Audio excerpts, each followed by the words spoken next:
சாம்ராட் ஆன்மீக சேனல் அன்பர்களுக்கு எல்லாத்துக்கும் வணக்கம். இன்னைக்கு நம்ம இந்த காணொலியில கோயம்புத்தூரோட காவல் தெய்வமான கோணியம்மனோட சிறப்பு அம்சங்களையும் வரலாறையும் பத்தி இந்த காணொலியில சிறப்பா பார்க்கலாம் மக்களே.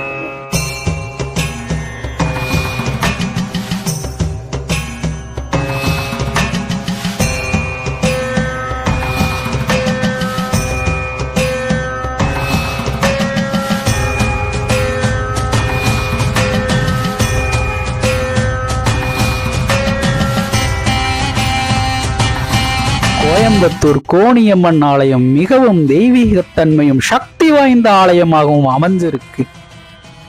கோயம்புத்தூர் மக்கள் எந்த ஒரு நல்ல காரியம் பண்ணனாலும் முதல் மூச்சா கோணியம்மனை வணங்கிட்டே அந்த காரியத்தை ஆரம்பிக்கிறாங்க. இவ்வளவு சிறப்பு மிக்க ஆலயத்தோட வரலாறை பார்க்கலாம். 13ஆம் நூற்றாண்டுல தோன்றிய ஆலயம். கொங்கு நாடான கோவை மாநகரம் முற்காலத்துல மரங்களால் நிறைஞ்ச காடும் காடு சார்ந்த பகுதியா இருந்துச்சு. இருளர் இனத்தோட தலைவன் கோவன் காடுகளை சீர்படுத்தி மக்கள் வாழ்வதற்கு ஏற்ற நகரமா மாத்தி ஆட்சி செஞ்சிட்டு இருந்தாரு. அப்போ ஒரு சமயம் ஊர்ல பருவமழை பொழிஞ்சு மக்கள் பசியினாலையும் பஞ்சத்தினாலையும் வாழ வழியில்லாம மீளா துயரத்துல ஆழ்ந்தாங்க. மக்களோட நிலையறிஞ்ச மன்னன் தன்னோட ஆட்சிக்கு கீழே வசிக்கிற மக்கள் யாரும் கஷ்டப்படக்கூடாதுன்னு பஞ்சம் ஏற்படாம சிறப்பா வாழணும்னு நினைச்சு வனப்பகுதியில ஒரு நிலத்தை சீரமைச்சு கல் ஒன்ன வச்சு அம்மனா எண்ணி வழிபட தொடங்கினாரு.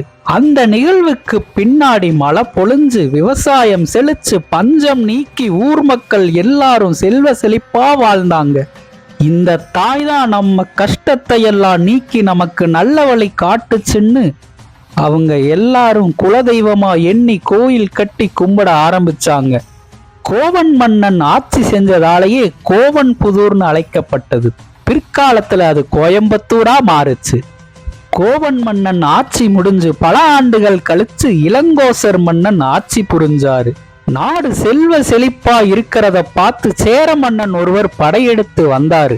படையெடுப்புல இருந்து நாட்டை காப்பாத்த கோவன்புதூர் மத்தியில ஒரு கோட்டையும் மணமேடையும் கூட்டி அந்த அம்மனை இங்க வச்சு வழிபாடு செஞ்சாரு. கோட்டை அரணா இருந்து நாட்டையும் நாட்டு மக்களையும் படையெடுப்பின் போது அம்மன் காப்பாத்திட்டாங்க. பிற்காலத்துல அதுவே கோணியம்மன் பெயர் பெற்று கோயம்புத்தூரோட காவல் தெய்வமா எல்லாரும் வணங்குறாங்க. சிவ அம்ச அம்பிகையான கோணியம்மன் வடக்கு நோக்கி 8 கரங்கள்ல சூலம், உடுக்கை, வாள், சங்கம், கபாலம், அக்னி, சக்கரம், மணி ஏந்தி காட்சியளிக்கிறாங்க. சிவனை போலவே இடது காதுல குண்டம் அணிஞ்சிருக்கிறதாலேயே சிவனும் சக்தியும் வேறு இல்லைன்னு உணர்த்துறாங்க. அம்பாள் சன்னதிக்கு எதிரே சிம்ம வாகனம் இருக்கு. முன் மண்டபத்துல சரஸ்வதி, லட்சுமி, துர்க்கை தேவியர்கள் இருக்காங்க. அம்மனோட வலது புறத்துல தம்பதி சமேதரா நவகிரகங்களும் பின்பகுதியில் ஆதி கோணியம்மன் சார்ந்த விநாயகர், வள்ளி தெய்வானையுடன் சுப்பிரமணியர் அருள்பாலிக்கிறார். கோயில்ல பஞ்சமுக விநாயகர் சன்னதி மிகுந்த பிரசித்தி பெற்றது. இங்கு வேண்டுனா திருமண தடை நீங்கும், குழந்தை பேரு கிடைக்கும், நோய் நீங்கும், தொழில்ல விருத்தி அடையும்னு மக்கள் பெரும் நம்பிக்கையோட விநாயகரை வணங்குறாங்க. அதே போல கோணியம்மனை வேண்டி தங்களோட வீட்டு பிள்ளைகளுக்கு வரன் கிடைச்சவங்க கோயில்லையே நிச்சயதார்த்த நிகழ்ச்சியை நடத்துறாங்க. 2 மணமக்கள் வீட்டாரும் ஒரு கூடையில உப்ப நிறைச்சு அது மேல மஞ்சள், தேங்காய், வெத்தலை, பாக்கு, பூ, பழம் வச்சு கோணியம்மன் சாட்சியா திருமணத்தை உறுதி செய்யறாங்க.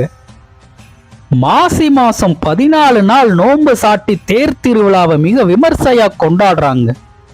ஊர் ஒண்ணு கூடி இழுத்தாதான் தேர்னு சொல்றது போல கோணியம்மன் கோவில் தேரோட்டத்தை சிறப்பா ஜாதி மதம் பாகுபாடின்றி அனைவரும் ஒன்று கூடி திருவிழாவை நடத்துறாங்க. தேர் திருவீதி உலா வரும் இடங்கள்ல எல்லாம் நீர்மோர் பந்தல் அமைச்சு தேரோட்டத்தை பார்க்க வர பக்தர்களுக்கு வயிறும் மனசும் நிறையற அளவுக்கு அன்னதானம் தந்து விழாவை சிறப்பிக்கிறாங்க. கோயம்புத்தூர் மட்டும் இல்லாம ஈரோடு, திருப்பூர்னு அனைத்து மாவட்ட மக்களும் பக்தி பரவசத்தோட தேர் திருவிழாவை கலந்துக்கிறாங்க.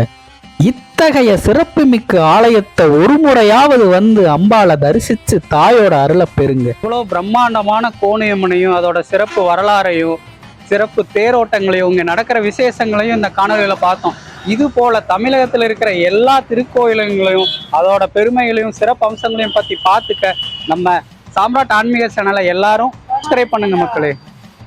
நன்றி, வணக்கம்.